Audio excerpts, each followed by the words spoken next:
Because it is a long distance, so if you speak little slowly, it will be better to understand.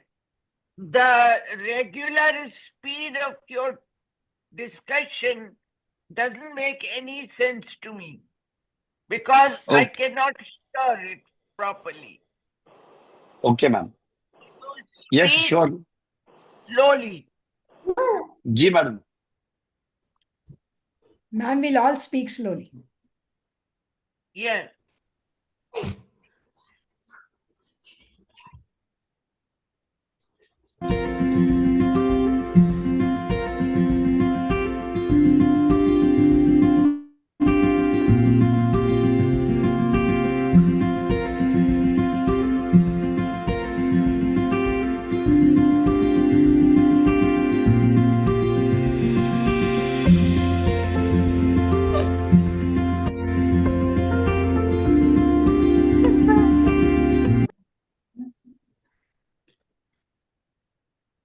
Samir sir, please start.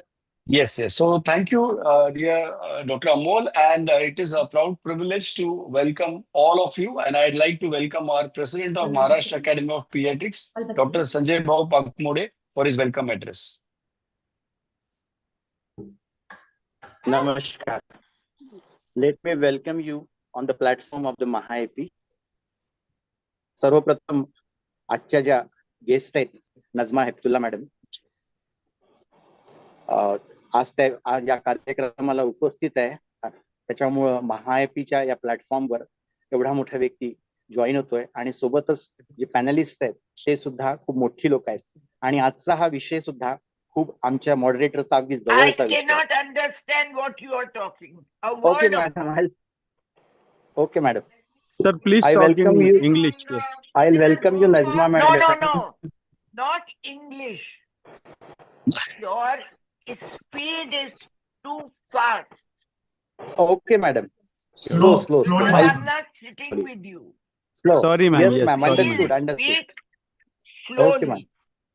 Yes. Is it a Zoom call? Okay, madam. Is Okay, it madam. Zoom? I can put it on the laptop for I you. I welcome Najma Yes. madam on this platform of Maharashtra IEP. We are today very lucky. Good. Now I can you as a understand.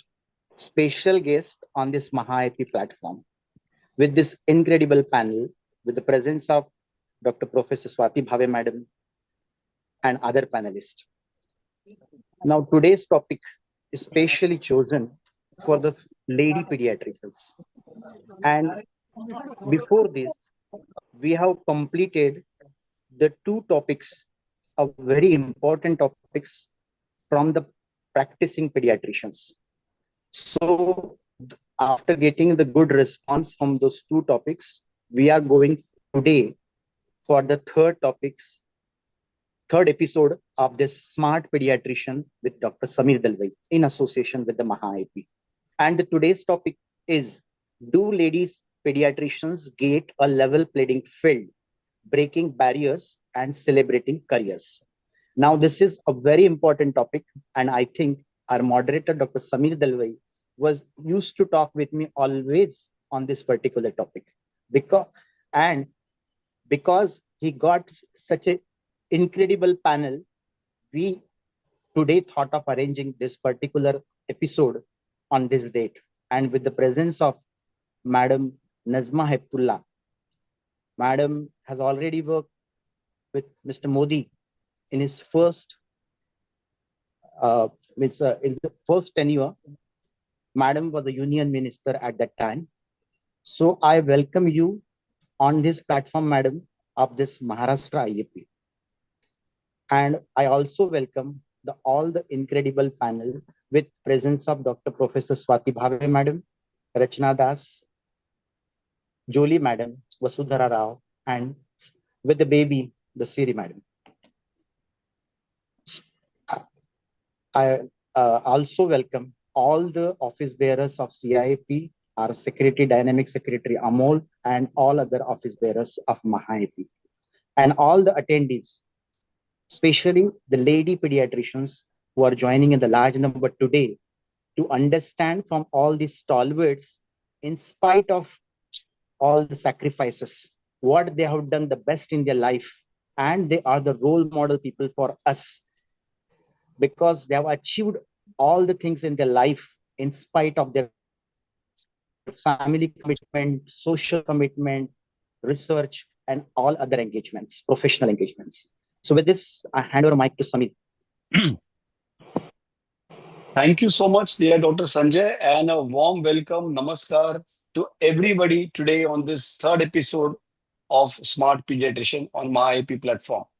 I have the pleasure of introducing our chief guest today, none other than Honorable Dr. Najma Heptullah ma'am. Let me begin by saying she is a PhD in zoology, and we all know her. I will keep the introductions very brief because she has been the ex-governor of Manipur. She has been the union minister with the first term of Mr. Modi's government, as well as, incredibly, she has been the chairperson of the International Parliamentary Association, as well as for 17 long years, she held this record of deputy chairperson of Rajya Sabha. And I have grown up hearing her stories about how she would manage both the opposition and the treasury benches, being fair and just to both those seats. It is an institution and a learning that I mean, Madam is an institution in herself. The other part also is that Madam's eldest daughter is a pediatrician, a pediatric endocrinologist, Dr. Rubina, who has studied from India and is abroad now. So Madam has a special love and affection for us. Just with this short introduction, Madam, we'd like to welcome you and say how grateful we are for your kind presence, Dr. Heptullah ma'am. So thank you so much for joining. Well, We I'm have- very happy to join you. And as a mother of a daughter,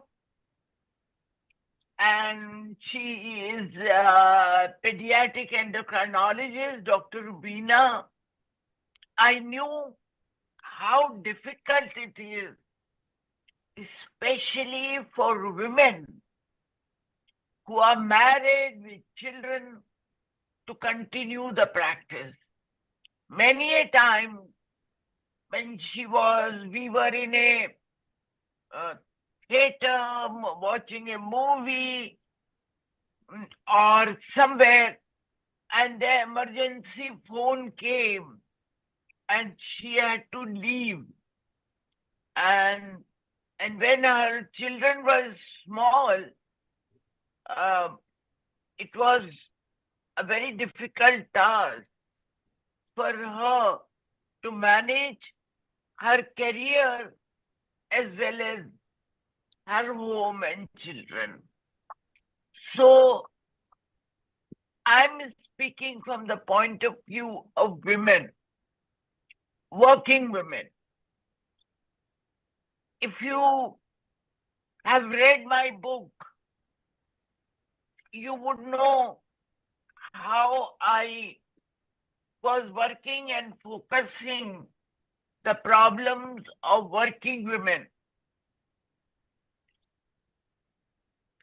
and how they need the support of men. There is a saying, behind a successful man, there is a woman. But I feel behind a successful woman, there are a couple of men, the father or the brother or especially the husband and children, because they all have to be supportive for her to be successful. Absolutely. Especially a profession like medical, where emergency is unforeseen. So, Yes. if you have not read my book, kindly read In Pursuit of Democracy beyond party line. It is available on um, Amazon. Amazon. I will show that in a few Amazon. minutes. Yeah. Yeah. Thank you so much. I will show that Yeah. in a few minutes. Thank you so Okay. much. Thank you so much for your opening remarks, ma'am. As always, the deputy chairperson and the minister has the first word. So thank you so much. I'm quickly going to introduce our other panelists who are known to everybody. Dr. Swati Bhave, ma'am, is a mentor to all of us, all of Indian pediatricians, past president of Indian Academy of Pediatrics. She is an adolescent pediatrician, head of adolescent clinic, Jahangir Hospital, Pune.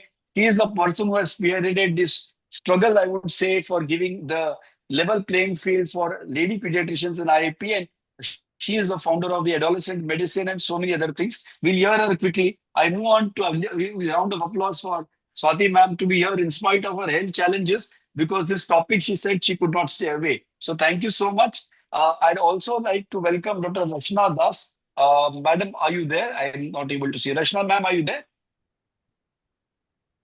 Yeah. Yeah. So, Rachna ma'am, are you there? Yeah, she's on the screen, Samir. Right. One moment. I don't know why I'm not able to see her. One moment. Yeah, right. So there's Dr. Rachna Das, and very nice, very happy to have you here, senior pediatrician, Dr. Rachna Das Hazarika from Guwahati, Assam, and a mentor to many young women pediatricians. Welcome, Dr. Rachna. I'm also my friend, Dr. Pramila Joji. Please welcome her. She's senior consultant, clinical director. Again, Najma madam, you would know that she's pediatric emergency and critical care medical superintendent, KIMS healthcare, so managing the emergency as well as the family.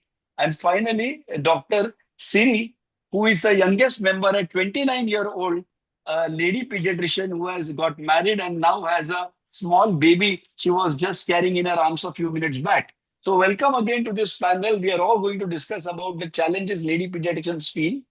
And the reason is, when I was in school, I always came second in my class. Always a lady came first, a girl came first. I was happy with it, no problem.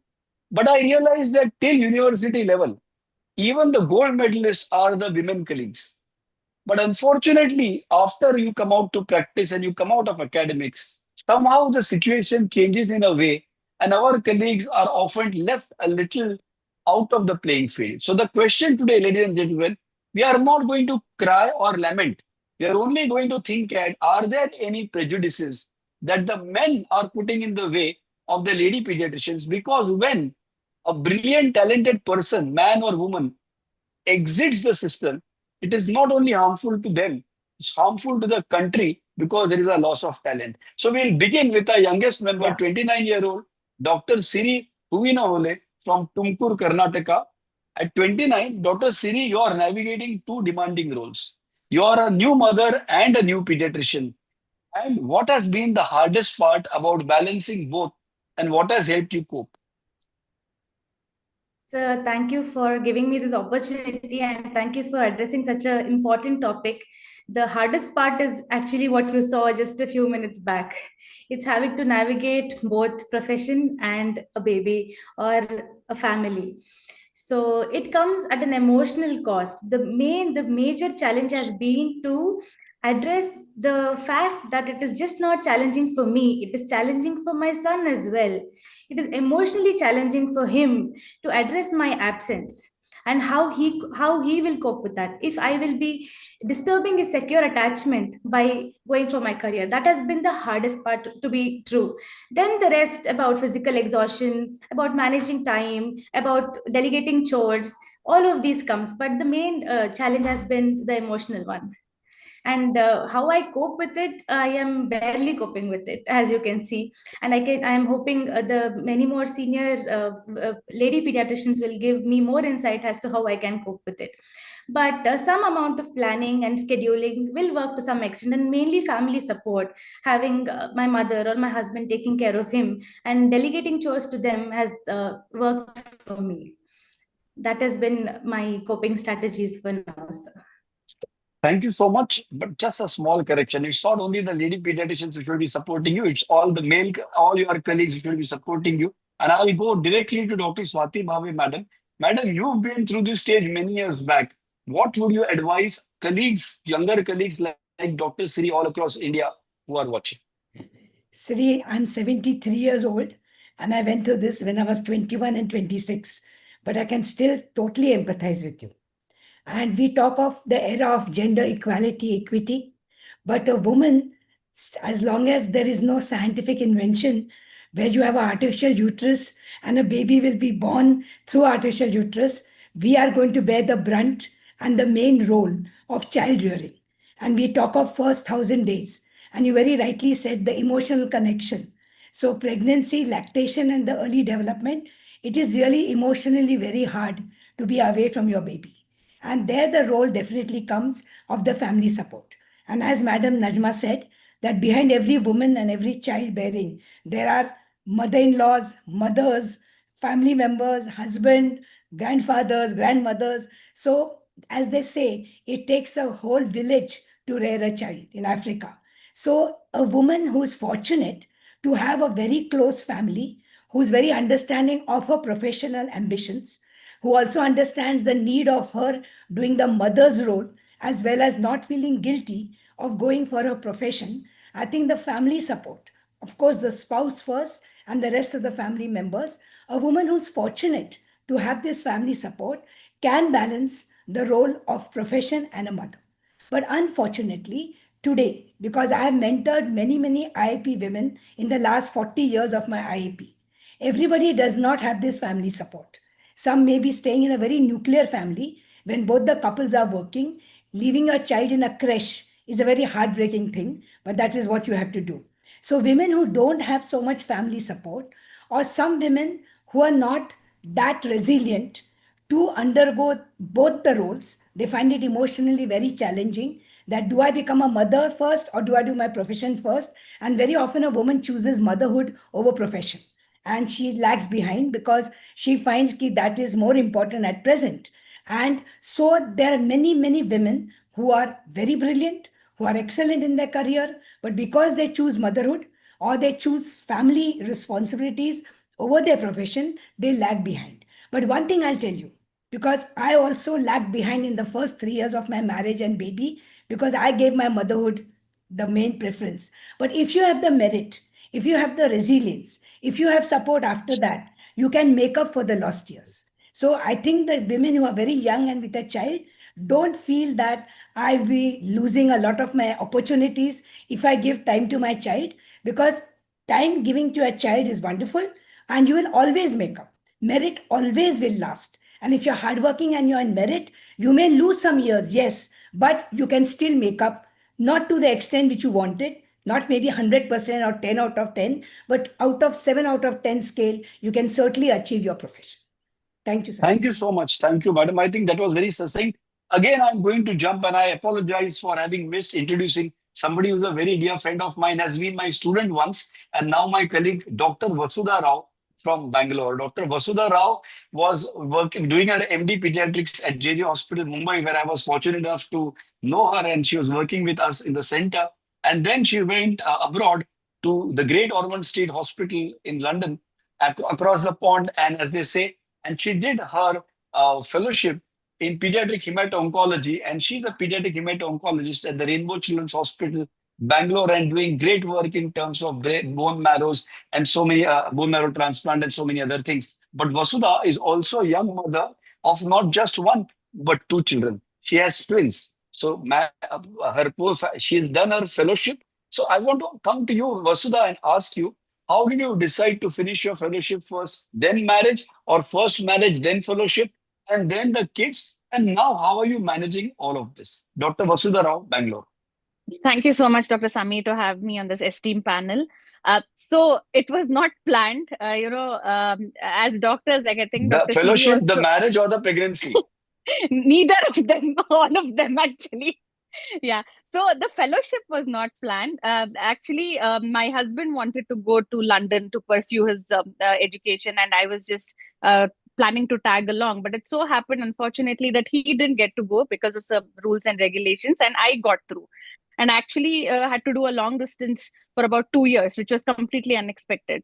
But at that point in time, I chose my career, which I don't know is right or wrong. I mean, it is a lot of confusion there. But after coming back again, there were job prospects were really difficult. I'm coming to that because, like Swati Bhave ma'am said, all of us want to prioritize being a mother and our pregnancy, and we see a lot of late pregnancies in women and all of that. But in a metropolitan city like Bangalore, it is really difficult for a specialist, for a subspecialist. Even if you go on a maternity leave, the brutal truth is that you know when you come back, you might not have the job for you. So it is really difficult. But I was fortunate enough, to have a great job at Rainbow Children's Hospital, where I am placed right now, and great support from my colleagues. And family? Support from Family, family? definitely. After the children, the family support is what has got me going. So I rejoined work really early. I rejoined part-time at 4 months when my children were 4 months, and full-time at 6 to 7 months. So there's always a doubt that creeps in, that is it ideal? Am I leaving my children behind? Uh, but I'm someone who really likes to work, and a happy mother raises happy children. That's what I believe. Perfect. I So think that's perfect. yeah. So Happy that's the mother. reason what kept me going, and great support from my family as well, and nannies who are extremely important. Absolutely important. Very well said, Dr. Rashna Das. A little different situation. You wanted to pursue super specialization, but you couldn't. How did you make peace with that decision? And what path did you choose instead? Very interesting, very good question. Actually, at that point of time, I was doing my senior residency at PGI, and I just missed a super specialization in pediatric in gastroenterology by, I think, 0.1 percentile. And then when I thought I'll give it the next time, I already got pregnant, and then the child became the priority. So later on, one after another, the second child came, and then, the super specialization took a backseat. But one thing which one of my mentors, Professor Surjit Singh, he told me that when you do super specialization, you somehow become very telescopic in view. You view only your super specialization, but the population also needs a generalist. So I think that is what changed my view. And I am much more happier now because I get to, see patients with a wider perspective. I treat a lot of diseases, and I feel that I have done justice to whatever I have learned at my institution. So that is how I made peace. And I'm very happy wherever I am today. Absolutely. Samir, Rashna has demonstrated that in life, happiness is not getting what you want, but happiness lies in finding happiness in what you have. And I think Rashna has showed that very nicely, because then you don't feel you are sacrificed or you have compromised or you have got a short-change deal. You are happy with what you have chosen. I think, Rashna, you have given a very good example of being happy with what you have got and being successful. Thank you. And I think the well said. children became a priority because I also remember the late Professor Lata Kumar, who was our head. And she had said a very important thing when we were doing post-graduation under her. And she was one of my thesis co-guide. So she told us that you will become a perfect pediatrician only if you become a parent. And I think that is so true. Once you become a parent, the entire perspective changes on how you look at your patients, how you deal with them, the empathy increases. And I think as soon as I had my children, I knew that, they were priority first. The career can take, can be built later on also. And that is what happened with me, because I left a very lucrative job of the head of the department at the Central Institute because I wanted my kids to have a better education. I'm very happy now. Both of my sons are doing very well. Of course, everything with the support of the man in the house. Sure. Very thankful. Absolutely. So one need not have FOMO, fear of missing out on career, because you will eventually catch up. I'm going to come to Dr. Pramila Joji now with a very important question, because she's been somebody in pediatric emergency and critical care. And like Dr. Najma ma'am said earlier, managing emergencies. So how did you manage this difficult part of your career as a practitioner, caregiver, leader in the hospital, at the same time managing your family, your two daughters? And after that, I'm going to come to Dr. Swati Bhave and Dr. Najma Aiptullah for the important question of mother-in-law, because both of you are not just mothers but also mother-in-laws. So how do you advise our younger colleagues to set up a good relationship with the mother-in-law? But before that, Pramila. Yeah, nice question, Samir. Thank you for that. See, as a lady, you go through in your profession as well as personally, you go through different stages. I remember what a physician from Kerala, Dr. Joy Philip, he used to tell, it's a metamorphosis. It's like a life cycle of a butterfly. There's an egg, larva, pupa, and then the butterfly.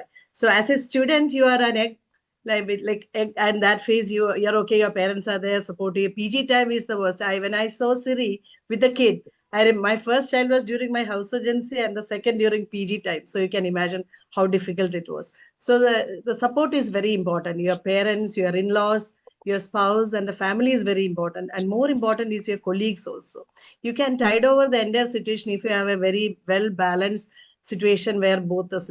But whatever said and done, our cultural norms really want a lady to be the primary caregiver at home.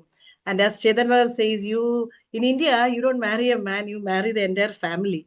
So a lot of things are there. So being in intensive care and critical care, the initial years when I initially wanted to do my my PG, I want to do my fellowship in Kanji Kamodi. I went there, then I told Janini madam, I won't be able to do it. My second child, she was small, so I came back. So in between, I used to regret that, but I could make a good ICU and make it to the national level. That was one thing. But lot of sacrifices there. Like Swati ma'am, you can imagine me going to the duty some days with both my kids.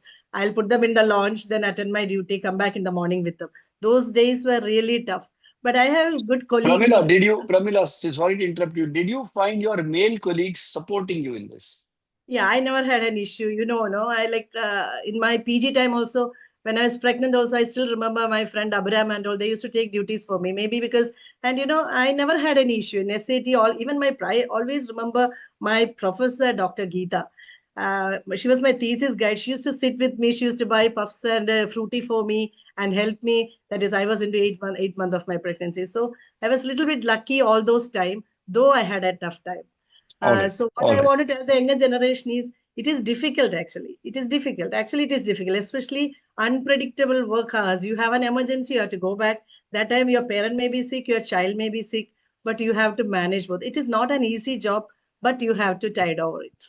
Absolutely. Thank you so much. I'm going to come to Dr. Najma Heptullah, ma'am, on two issues, ma'am, and you must have counseled thousands of ladies as well.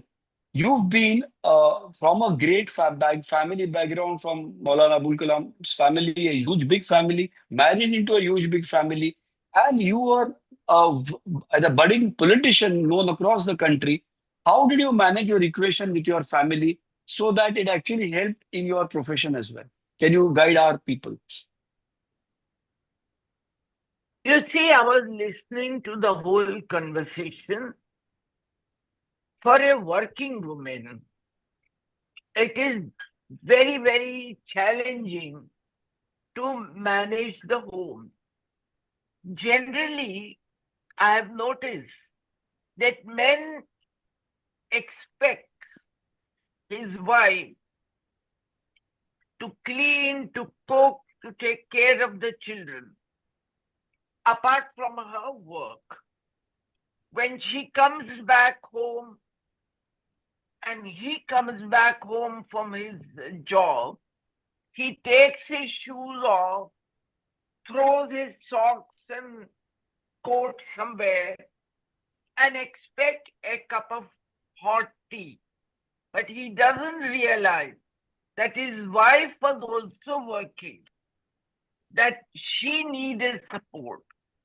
And I was very clear when I was talking to the people that if you have a working wife, then there should be an understanding between the roles of husband and wife.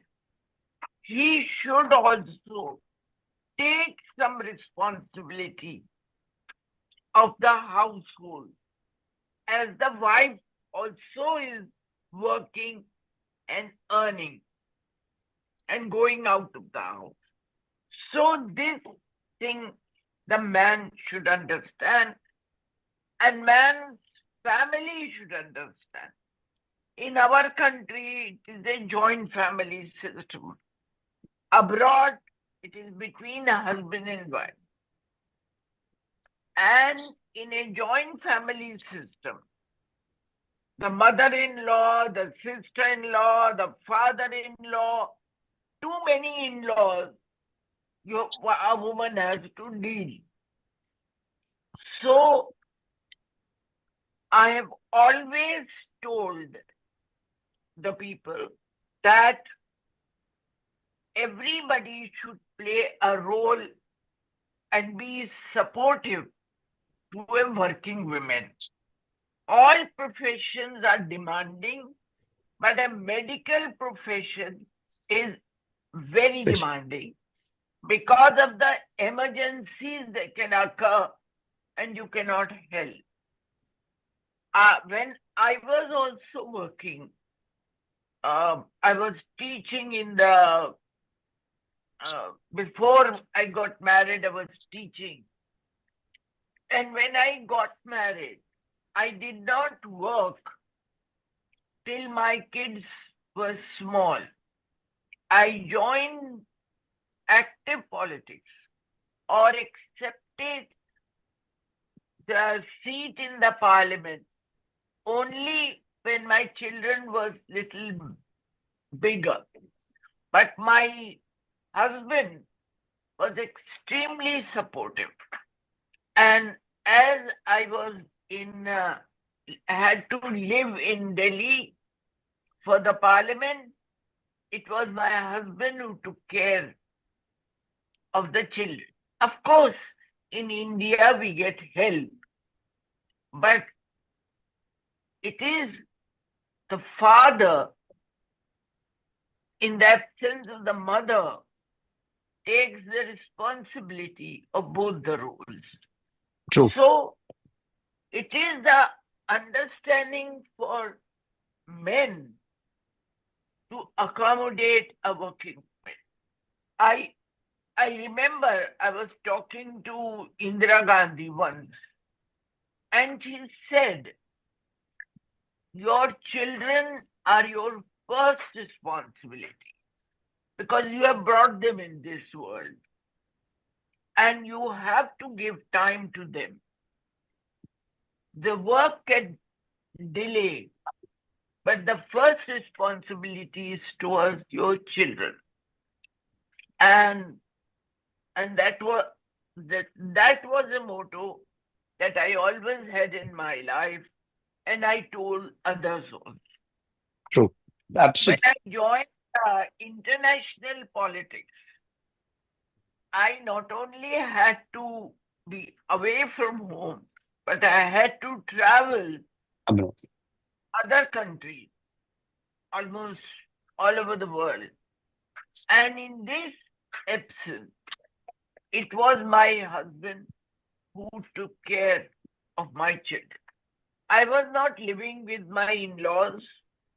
I was living alone with my husband, and of course, in Bombay, we could get the help, but it was necessary to have the men to support.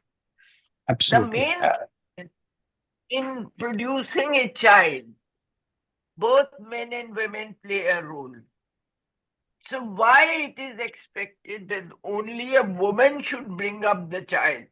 Why don't we think that a father also has some responsibility To play.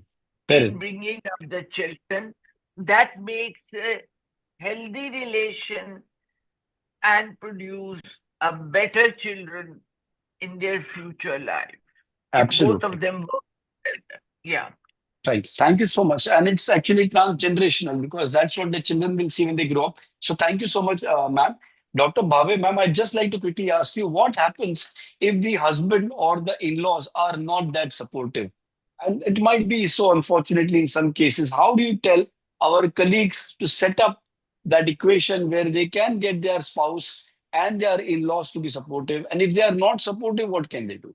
Samit, before I answer this tricky question, let me have some other tips. One is that I always advise all women कि nowadays please have planned parenthood because reproduction should be the choice of the mother.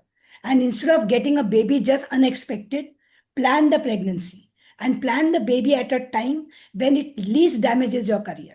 In the sense that if you marry young, I married at 21. So I waited 5 years to have my first baby and I took a complete year off to look after my child. But if you marry late and you're already plus 30, then people talk of your biological clock ticking, and then you have to have a child during your post graduation. But generally, I feel if you have a planned parenthood and a woman can plan ki these are the 2 years where I can sacrifice my career, but let the career take a back seat and look after my child totally, I think she will not be in conflict. Then she'll be able to do her career also and also look after the baby. So that was a very important aspect of planned parenthood. Second, as Madam Najma said, I was very fortunate in having a husband and two sons who were ideal men who were supportive. When I contested as General Secretary and my presidentship, my husband and my son sat together and said, Mom, you don't have to be a superwoman. You have looked after us totally. Now we are self sufficient. Now it is time for you to take care of yourself and your ambition. And when I was fighting the elections of General Secretary, President elect, President, my three men in the family took care of my home. They were, of course, little more grown up. They were teenage adults and boys. But those 3 years, they told me, you don't have to be a mom. You have been enough of a super mom. And I think, as Poonam Bhatia put, our generation was raised to be super women. We had to do everything. We had to be a good mom, a good wife, a good daughter-in-law, a good mother, everything. And if we delegated responsibility, it was taken that she's a lazy woman, she's an irresponsible woman, घर का काम नहीं करना चाहती है, बच्चों को देखना नहीं चाहती है. So now I tell opposite. Don't be a superwoman. Whatever you can delegate, delegate. So whatever time you have quality time with your children as a mother, with your husband as a wife, and your family. So yes, you should know cooking, but there's no need to do daily cooking when you get a cook. You don't have to clean your house daily. And once a woman comes out of that mindset, Samir, that I'm not a Correct. superwoman, and at this stage of my life, this is my priority. Like in 20s, 30s, 40s, 50s, 60s, woman has to change priorities. She cannot be the same everywhere. So once she understands that, she will not come under pressure of the society and the family. She has to be strong. This is what I want. This is what I'm going to do. And please support me, or it doesn't matter. I will still go down my path. Now the tricky question.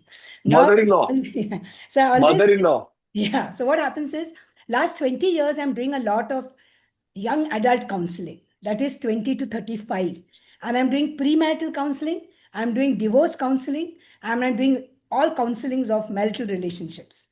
And I always tell them that when you come out from your mother's home, mother has pampered you. She has taken you almost like a son. You are pampered every minute, everything mother does for you. Then you come in the mother-in-law's house, and you suddenly expect the mother-in-law to replace your mother and pamper you equally and give you a lot of support and be the same.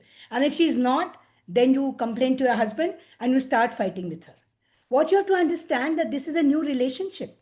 Like Correct. example, Well you join said. a new company or a new hospital, you don't expect the colleagues and the boss immediately to start pampering you. You have to prove your worth. You have to establish relationships. You have to get popular amongst your colleagues. You have to impress your boss with your work. So give time for the mother-in-law and daughter-in-law relation to develop.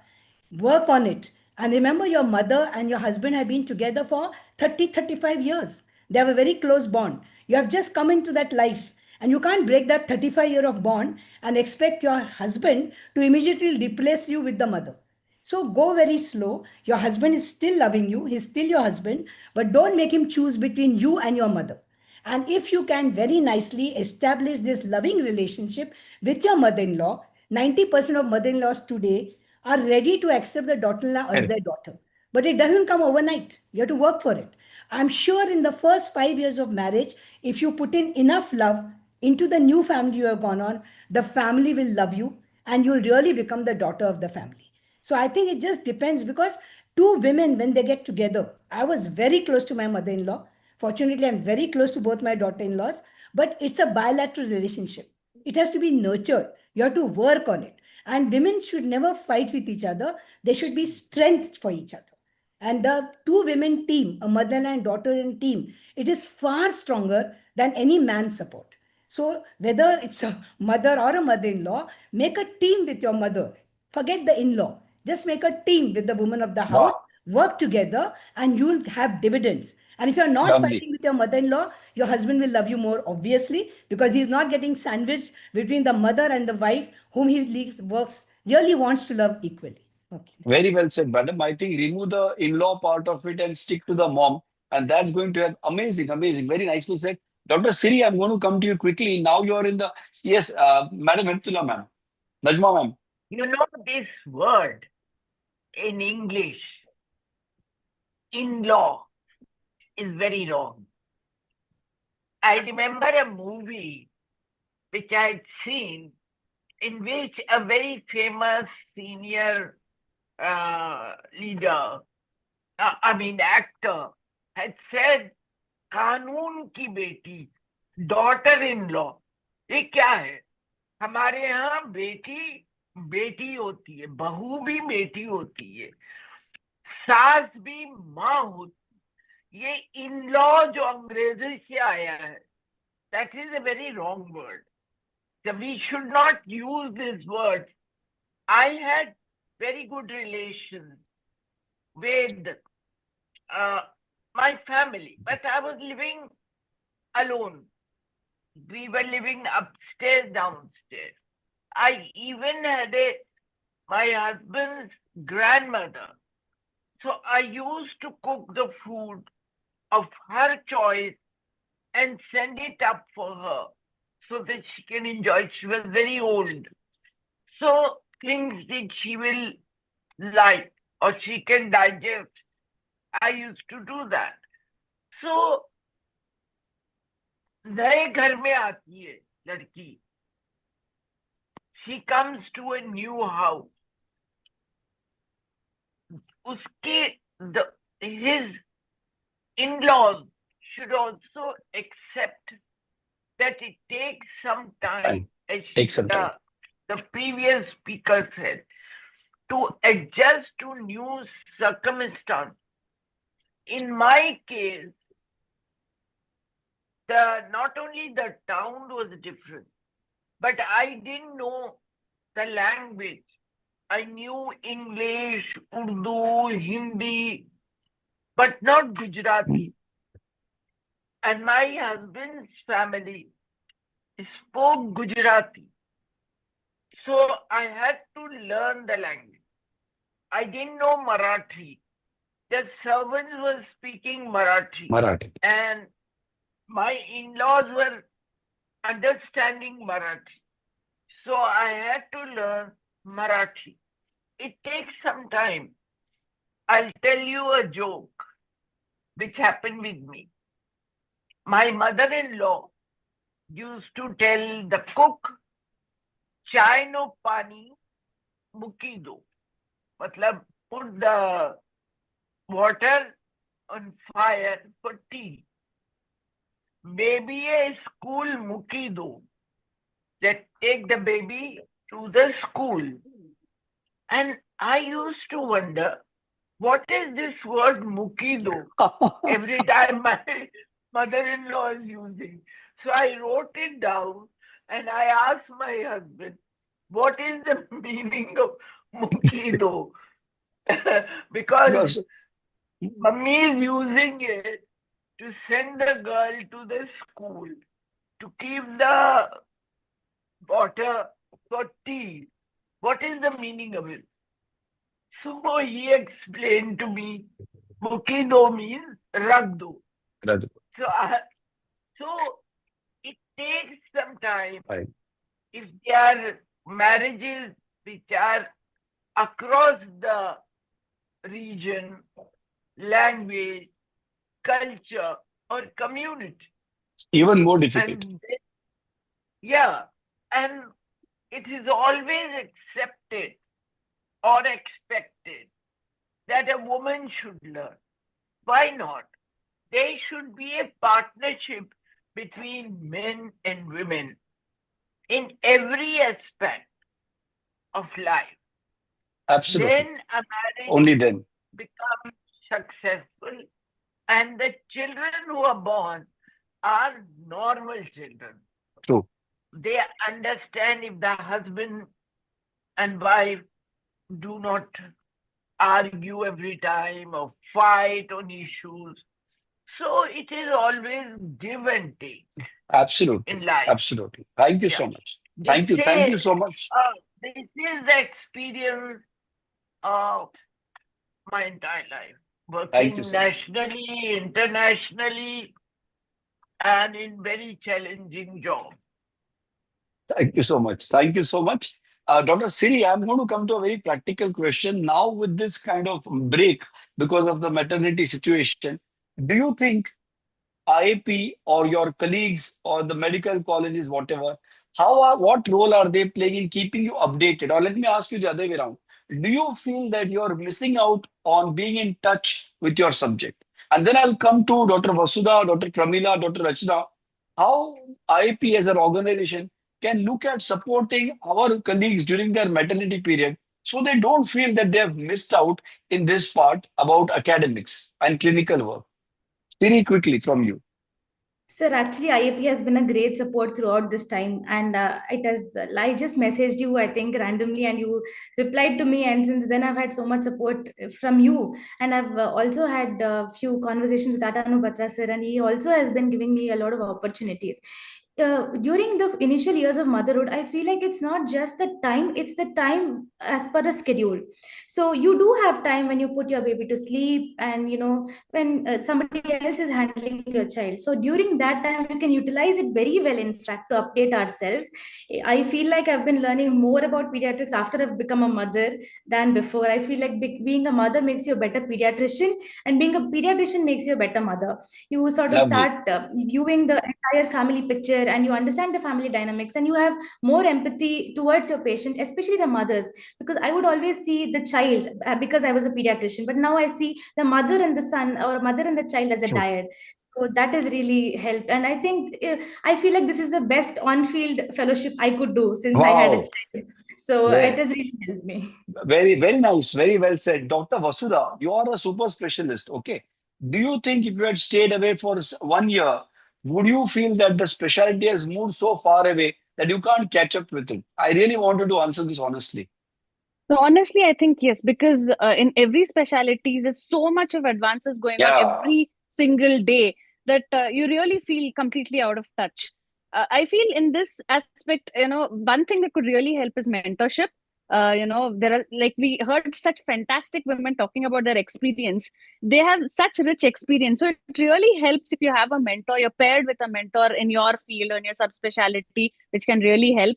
The other thing that can help is CMEs, or a bundle of CMEs kind of update you when you're going back to work. I mean, I know it'll have to be customized, or maybe yearly or bi-annually, something like that. That could probably really help.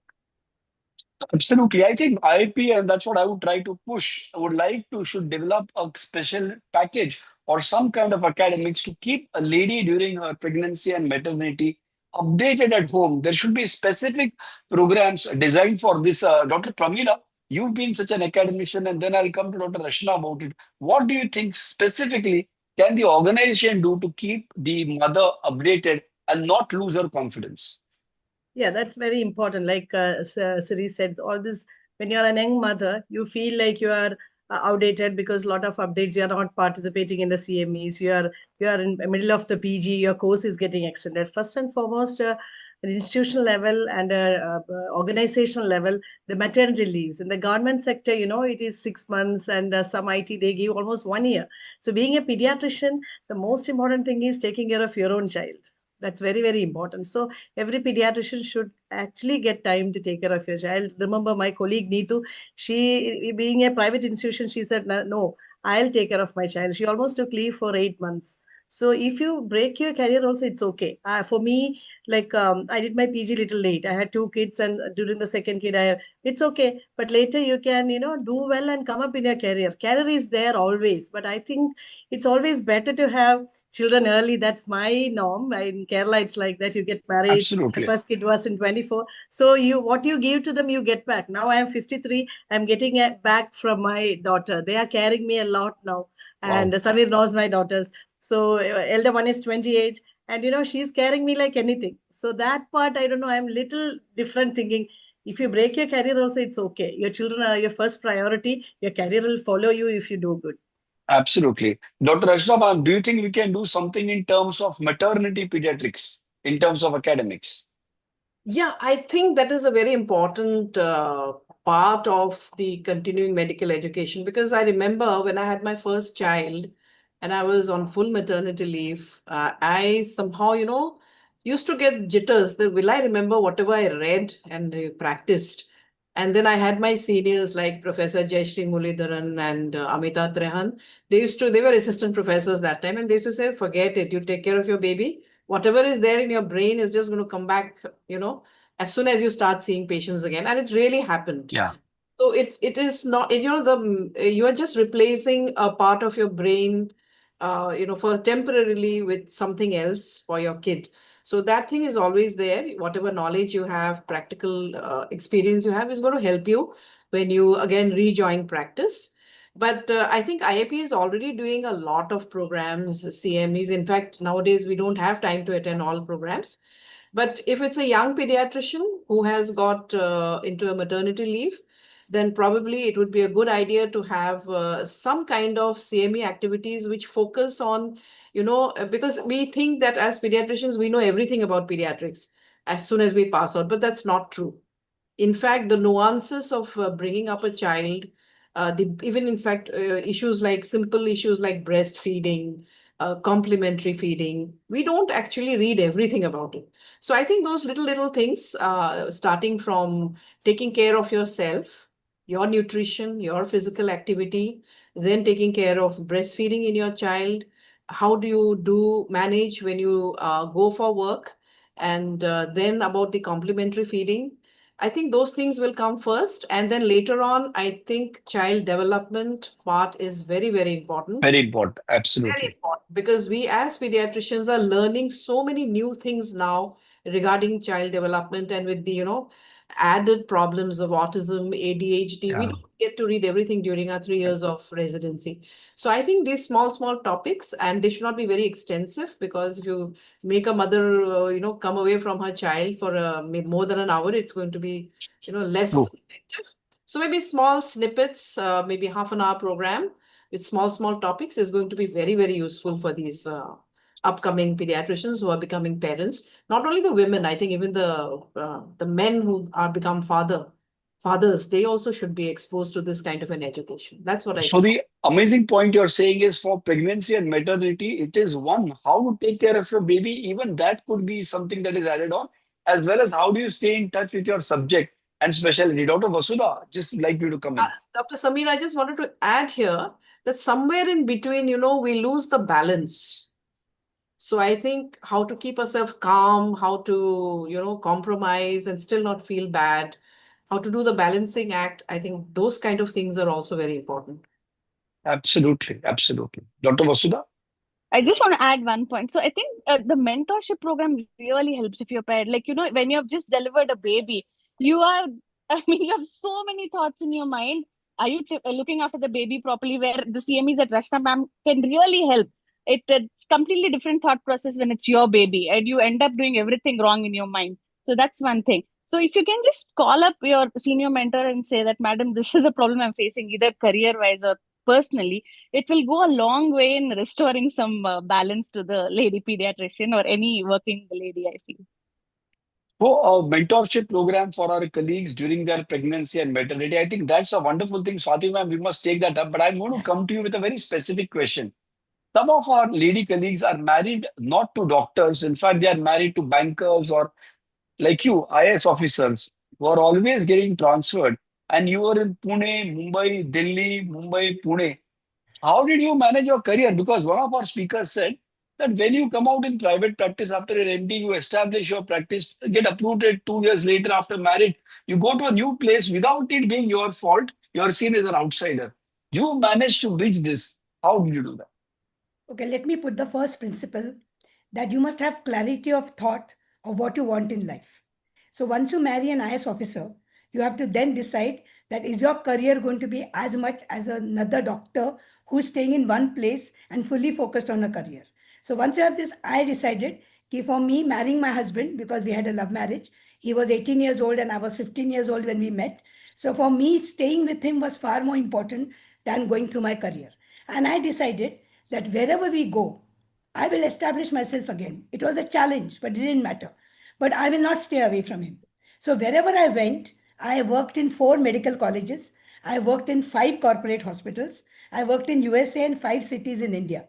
So wherever I went, Samir, it was a threat for other people. And naturally, I did not get the support I wanted, but I compromised. And I didn't call it compromise because then it gets a negative connotation. I went with the flow, I adjusted. So, whichever medical college I joined, whichever department I joined, whatever was the opening, whether it was neonatology, whether it was immunization, whether it was respiratory medicine, I took that and made a success out of it. And that's why sometimes I can be called master of none and jack of all trades. But now, last 20 years, I've become master of adolescence. Adolescence. And so, Absolutely. what I did was that wherever I went, I realized I'm a transit passenger. So I tried to compromise with everybody क्योंकि 2-3 साल ही रहना था फिर आगे निकलना था. But those 3 years, I decided to give my best in whatever profession I did. And every medical college atmosphere may be different, but pediatric patients are the same. So you enjoy True. looking after pediatrics, you enjoy looking after True. parents, you enjoy True. teaching, undergraduate, postgraduate, and whichever corporate hospital you go, I look at it as a challenge.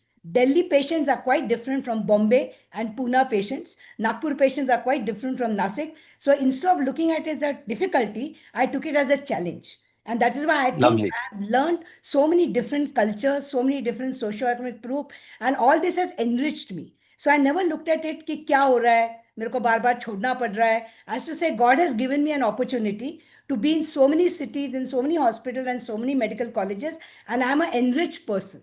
So once you look at it that way, I didn't have any difficulty. And I wanted to be with my husband. That was my priority. Correct. Absolutely well said. And Dr. Najma ma'am, I'm going to come to you. We are running out of time with a rapid fire section. I'm going to ask you 3 questions quickly and request you to answer quickly. So the first question is, you've been in public life to an extent, even doctors are in public life. So women often face intense scrutiny. How do you maintain resilience and integrity when under pressure? You see, you mentioned my grandfather, Maulana. When I did my, I wanted to be a doctor, a medical doctor. So after my intermediate, because after that, those days, it used to be like 10 years school, 2 years, and then graduation. So I wrote to him, I want to be a doctor. But I was underage. I was 16 when I did my my intermediate. So he wrote to me, doesn't matter. Study whatever you want to study, as much as you want. But if you remember, whatever education or knowledge you take, you must be an expert. So you are known for your expertise and not which family you belong to or who you are. Your identity should be your knowledge. So I want to tell everybody who are professional women and men too, that they should try to know themselves by their expertise. And that lady who was traveling with her husband, she did a lot of sacrifice by moving from place to place with him. But she also used that time gainfully by learning different culture, different situations, different hospital, working with different people. So I congratulate her for her accepting, preferring to be married to the one she wanted to marry and trying to make the best out of it, not just being grumpy or lamenting about it. So that is the way life has to be. The other thing is, and there are many situations which you are not comfortable with. I had many situations where I was not comfortable in the parliament. When I was presiding in the house, there are 35 political parties with different ideologies, different interests, different priorities. So I used to keep myself out of their issues. I acted like a referee in a football game, that I should see that the game is played honest and correct, but I'm not going to kick the ball in the goal for anybody. I will see that they play a good game. So that is one thing that one should learn in a career like me. And what was the other question? So the other What was the other question is, you've been a parliamentarian for so many years, you've been a union minister, a governor. Do you think Siri, as a pediatrician, 29-year-old young mother pediatrician, what do you think are her chances of becoming another Rajma Heptullah? Can she get into politics? Can she do something besides pediatrics? And what will you guide her?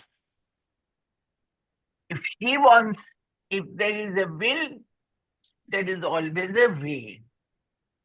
In my book, I have written, if you have read it, others can read it, that when I was 7 years old, I heard about United Nations, which was in New York. And my grandfather had given me a globe. So I looked at India and I looked at New York, and I thought it is directly opposite to each other. And my father had given me a small spade. So I said, I couldn't imagine how will I go to New York. So I said I might dig a tunnel so that I can go to New York to see UN. My grandfather asked me what I am doing. I said, I'm digging a tunnel. So he says, what are you going to do with the tunnel? I said, I want to go to New York, to UN. So he laughed. And I was upset. Why is he laughing? Then I said, why are you laughing? He says, no, it's okay. Go ahead with your work. Continue to dig your tunnel. Kya baat hai? I could never dig a tunnel. But because I had that desire, I used to come to New York every year, every session. I presided over the UN. I organized a conference of the speakers of the parliament at the UN. So my only advice to the young people is that have an aim in life, and God will help you if you are sincere about it. Nothing is impossible in this work. Live. What yesterday happened is past. You cannot bring it. Tomorrow, nobody knows what will happen.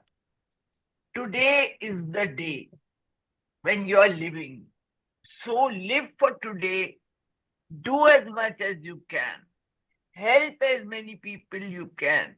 And you will be a very successful, satisfied person. I'll tell you one small example. I was in the parliament for 36 years.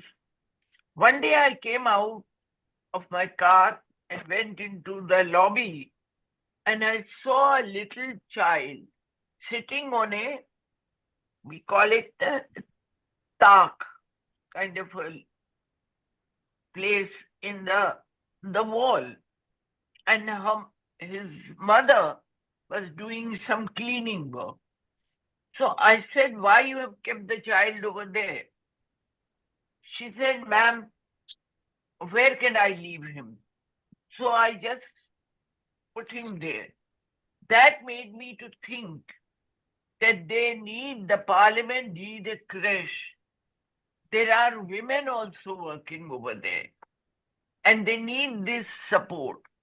So I built creches in parliament where they could be, the children could stay and they were taken care of.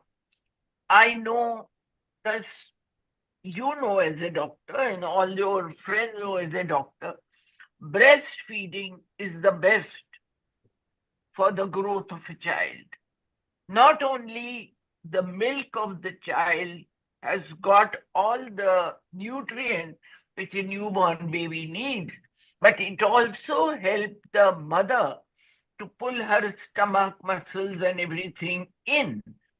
So I always said that I breastfed my children, and I expect everyone to do. But I realized in the parliament, there were no place where women could breastfeed their children, even if I created a creche. So I got a room especially for those women who were breastfeeding their children. So in my life, I have tried to work to facilitate the life of a working woman, because Very I nice. feel that she needs special care and consideration. So that is Absolutely. the most important thing to do. Absolutely. Thank you. Thank you very much. I wonder how many of even our large hospitals, whether government hospitals, medical colleges, or corporate hospitals, even have thought about what Madam said, having a creche for the ladies working in the hospital. I think that's wonderful. I'm going to come to the closing now. I'm going to ask a common question to all the other experts. Madam has already given us pearls of wisdom. And Siri, if you want to become a member of parliament, start digging that tunnel today. So the question to all of you is, if you could give your younger self one piece of advice as a woman in medicine, what would it be? I repeat, if you could give your younger self one piece of advice as a woman in medicine, what would it be? Who would like to go first? Pramila, go ahead. Always. Yeah. And just one question. Pramila not only is a great mother and a great academician and a clinician, she's also representing India in the women's handball of at her age, the age bracket. So wonderful. Well done. Don't tell my So age what is now. your advice? Bolo, Yeah. what is your advice? Okay. So my advice is like never shrink into the space you are in. You are a pediatrician, that space is there, but don't shrink yourself into that. Just bloom out. Just think, Very innovate, nice. do good, and be patient centric, little bit personal touch in that. Always evidence based and experience based, good practice, and respect your teachers. The blessings of your teachers, it'll really help Very you wherever you go. These are all from my personal. When you go through ups and downs, your parents, your teachers, they are your gurus, they are there. And trust in God. And this is for my younger generation. You can do whatever you want, because in my younger time, till 21 years, I was a national handball player. I couldn't play for India that time. So getting that Indian t-shirt was my dream. Due to my MBBS exams, I couldn't go for the Indian team match. But at 53, with the help of my family, I could rejoin the Masters Indian handball. I just came back from Chinese Taipei, being an international handball player. So everything is lovely. possible in your profession as well as your personal life. There'll be some glitches here, there, but God will help you always. So young girls, be smart. Don't worry. Now take care of your kids. Siri, you take care of kid now 6 months out of your career. Nothing will happen to your career. I took a long break and came back, but now I'm in good position. But Lovely. always your kids are your first priority. Lovely. So get on with it. Wonderful. Well said, Dr. Pramila. Who would like to go next? What advice would you give your younger self? Who would like to go next? Rashna ma'am, please go ahead. I think I would ask my younger self to be more mindful. I think practicing mindfulness in our profession is very, very important. And if we practice mindfulness right from the time when we get our post-graduation degree, most of these problems that we think we have in life as a woman or as a woman pediatrician or a woman medical professional or any professional, I think that is going to be very, very easy to navigate. So mindful of what you want in life, what is your priority, and be mindful that some of the things you can have to let go. Once you let go, they, as Pramila ma'am said, it comes back later in life with more bonus. So I think mindfulness is very important, and also taking care of your physical health. Because if you're not physically well, then all the rest of the things, they take a back seat. Thank you. So mindfulness is the M part of the smart pediatrician, and you said that very well. Second, take care of your own fitness and health. Wonderful, well said. Who would like to go next?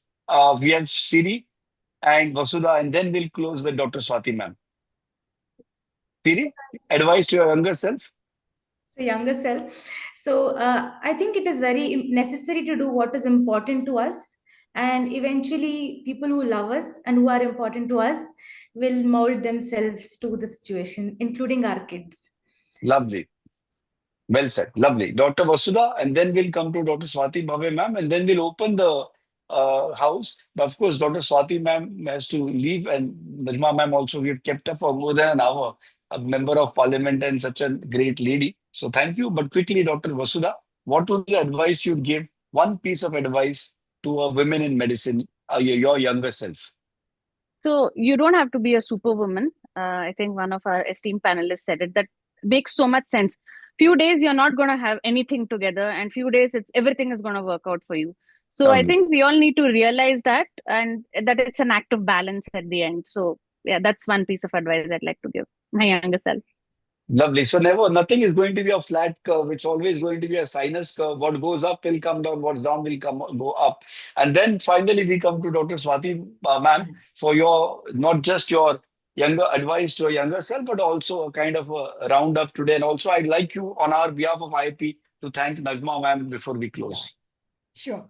So, whatever I have undergone, I had an autoimmune disorder from the age of 14 years, and I've been struggling for last 56 years. And I've just released a book on my journey of life.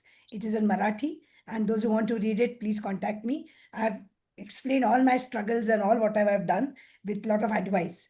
But one thing I would like to say, as a woman, I never felt that I wanted to be a man. Nor do I want to be a man in my next life if there's a reincarnation, because being a mother is a pleasure. Being a mother is something which a man can never be. And whenever I do my college counseling, I always tell them, don't take motherhood as a burden. And don't keep competing that the father and mother will equally look after the child. Take it as a privilege. A man can't breastfeed. The pleasure of breastfeeding your baby, the pleasure of the baby saying mama and hugging you, no career will ever bring that. So have your baby, and once you're a mother, life is full in there, because if you delay your biological clock, then you have to go through IVF. I'm nothing against IVF, but the women who have undergone IVF, it's not an easy task. So have a baby when your biological clock is ticking in the right portion. Become a mother, whether you have a one or two child, that is upon you. And that is something which will totally change your personality. Once you become a mother, you understand sacrifice, you understand resilience, you understand what it means to be something for somebody. For a child, a mother is his whole life. And that precious look which the child gives you, I think that fulfills everything. And whoever's been a mother knows that. So don't let motherhood go. It is a joy given by God to you, and enjoy your motherhood. Career will come, everything else will come, life success will come, but enjoy being a mother, and don't grudge. Men ko kitna aasan hai, man is going ahead of me. Don't compete with men in that sense. Be your own woman. Enjoy your motherhood, enjoy your career, and do the best you can, and find happiness in whatever you can succeed. Have your own graph. Don't compare with other women, and don't compare with men at all. Just be your own self. Thank you so much, madam. There's a wonderful comment. I mean, all wonderful comments, but I'm going to read one by Dr. TP. He says, presently on my maternity leave, this talk has been very motivating. the FOMO, fear of missing out, can be managed. I think she's laughing. Right now, kids are important. What a wonderful comment. It makes us feel worthwhile whatever we did to bring this program for you.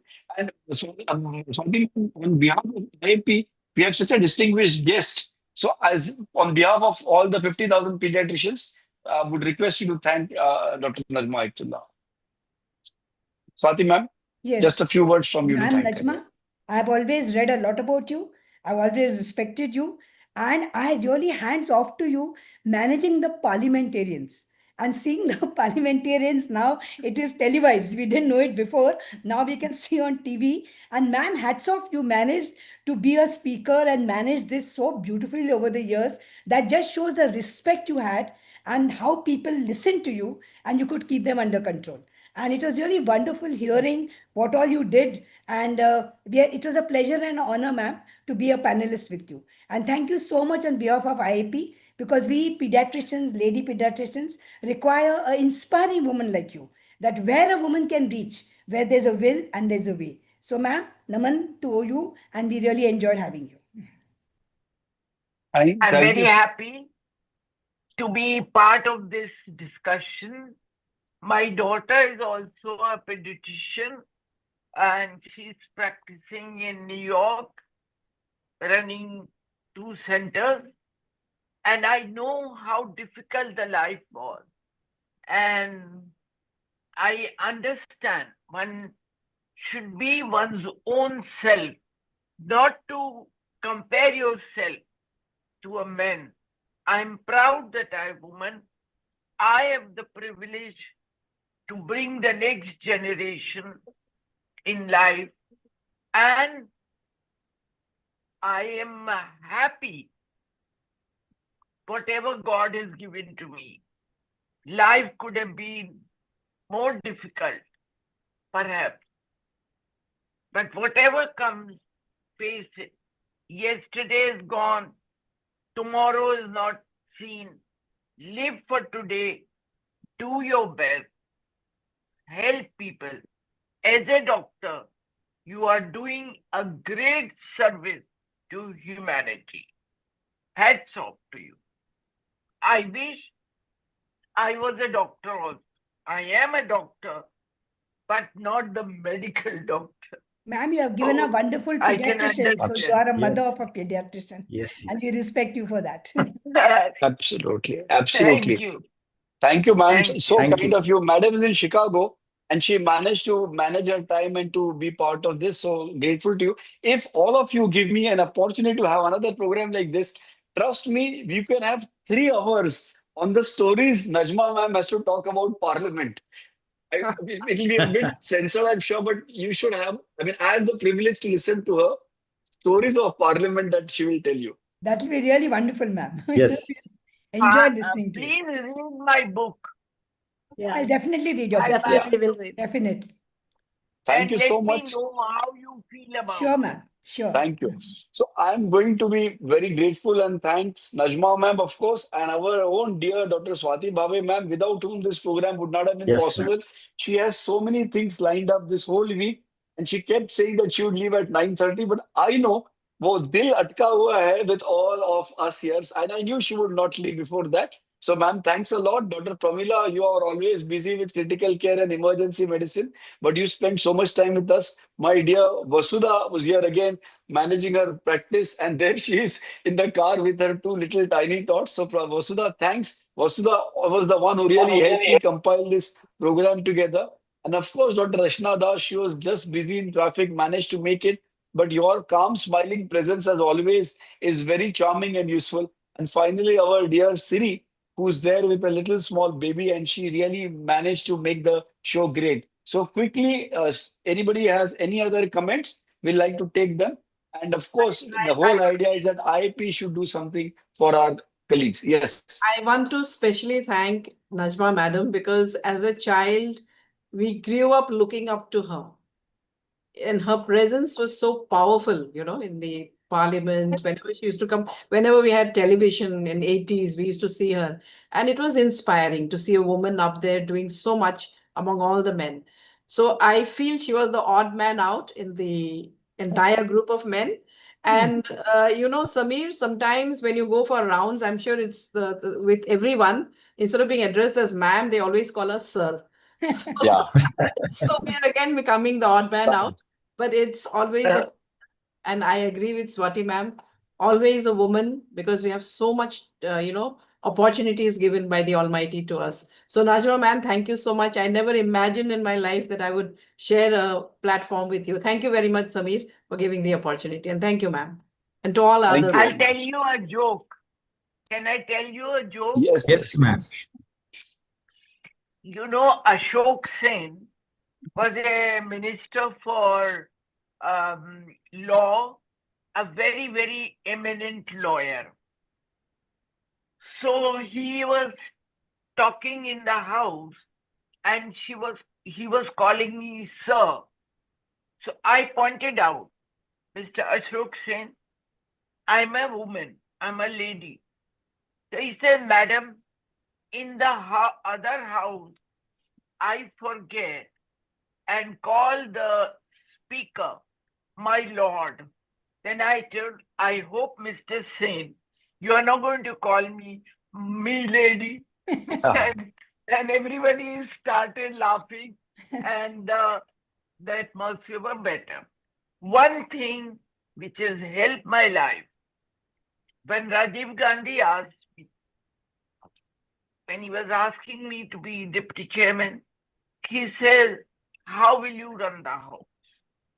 I said, sir, I'm educated and everybody respects me for my education because I got my PhD when I was only 22. I topped the university, etc.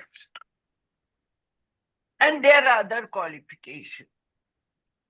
But if nothing works, my sense of humor will work. And I honestly tell you, in all the most difficult situations, my sense of humor came for my help. There was one MP. He was wearing very thick glasses, like concave. And he was objecting on the will which Mrs. Indira Gandhi has made to donate her eyes after her death. So I thought if he continues, there's going to be a lot of trouble in the house. So I told him, I'm sorry, honorable member, when you are making a will to donate your eyes, please include your spectacle so that the one who gets your eyes will not have to spend money to buy a new glasses. Then the whole tension was out. Everybody started laughing, including him. So always sense of humor makes the life easy. Samir, can I make one comment? Like, yes. Yes, Samir, yes, I ma'am. give a lot of lectures to college girls, and I want to re-emphasize that though I talk so much about motherhood and marriage, I also say that if a particular woman does not want to get married and does not want to have children, world or people should not make her feel guilty about it. Because it is not necessary that every woman wants to have children or wants to have marriage, and the societal pressure should not come on her. But if she's going to get married, then I say enjoy motherhood, enjoy being a wife and mother. But at the same time, let us not make any young women guilty if they feel that I want to focus on my career and I can't cope up with marriage and children and I want to remain single and have my career. We should allow women to have that choice too. Absolutely, absolutely. Amol, are you there? Yes. Amol? Okay. Anybody else would like to have a word? Please go ahead. Dr. Samir, can I speak? Yes, yes, Norina ma'am, please go ahead. First and foremost, thanks for inviting us on this Zoom channel. And I'm a great fan. My full family is a great fan of Madam Najma Heptullah, including my son, who would never miss any of the meeting that you would schedule. And he's in a great awe of you, ma'am. He's just 30 years old, but when he was young, He loved to listen to you and to all the speakers, and he had his own mind. And of course, he's in the US right now, just like your daughter. And I must say, I have heard all of you such intelligent people, and I'm a humble educator. Doctor knows me. And I've been a principal of a very elite school in Mumbai for the last 19 years, and thereafter started another school. And today I'm a trainer for principals and teachers. And all what you said made so much of sense because our teachers go through a lot of pressure. And I would request Samir sir to have such more sessions, invite some of our teachers also. I didn't share the link because I didn't have his permission for it. But somebody said, Dr. Hazarika said, and I quote you differently, motherhood catalyzes empathy. And I also mentioned, and if some of you can read today's Economic Times, it says, the article says on the cover page, no more. And I won't read it because it's too long, but it tells you in a simple way, I'm not going to live an average life as a mother, as a professional, or maybe as an individual. I'm going to be above average. Please, if you get an opportunity to read it, please do read it. And thank you, everybody, for this wonderful night and intellectual gathering. Thank you so much. I think we've had a fabulous discussion. And the best thing is the feeling of warmth, the feeling of strength, the feeling of oneness that all of us have developed today. If there are anybody else has to say something, otherwise I'll hand it back to Dr. Sanjay Pakmode to close the session. With again, my gratitude to all our wonderful experts and speakers for having come on this platform of Smart Pediatrician. Thank you so I'm much. looking forward for you doing wonderful programs for the women pediatricians. So please continue doing such programs. It's my word to you. Thank you so much. I was saying, ma'am.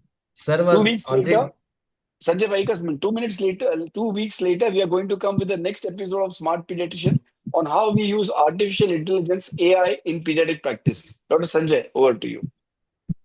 I was really I appreciate Samir sir, because this particular idea about the women's, he his own concept, and he was talking from the beginning. He was rather starting this program with this particular program, first episode with this program, but he wanted that panelists like you and presence of Madam Najma. So we postponed on the we decided to on today only. Otherwise, this would have been the first program.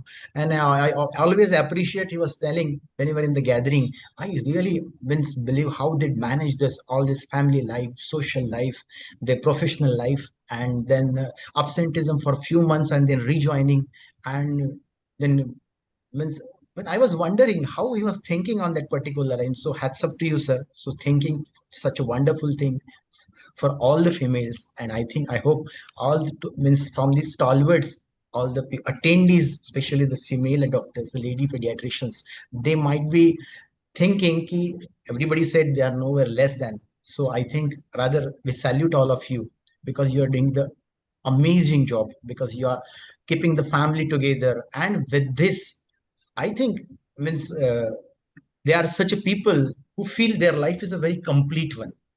Managing family, managing home, managing professional life, and still doing research with Madam like Swati doing a lot of research, social work and everything. So I think they must be feeling very complete in every aspect. So thank you once again for joining and coming on the MAHAIAP platform. And we are grateful to all the men in our life. The word woman contains a man. And so we are always grateful. We are very happy being a woman, and we are very happy having supportive men around us in our life. Thank you so much. Thank you so much. Thanks a lot. And it's been a wonderful evening. Thank you. Thank you. Bye. Thank you, Dr. Samir and Najma and the whole of the team and panelists. Thank you so much. Wonderful session. Dr. Samir, best, great, insightful lecture from Punjab. I'm Dr. Gurdeep. I can't. I can see you now. Yes. Thank you so much, sir. Thank you so much. Gurdeep bhai.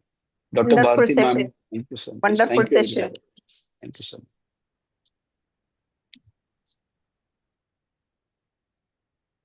Thank you, madam. Good night.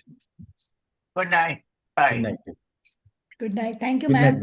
We'll definitely read your book, ma'am. Thank you, madam. Back to you.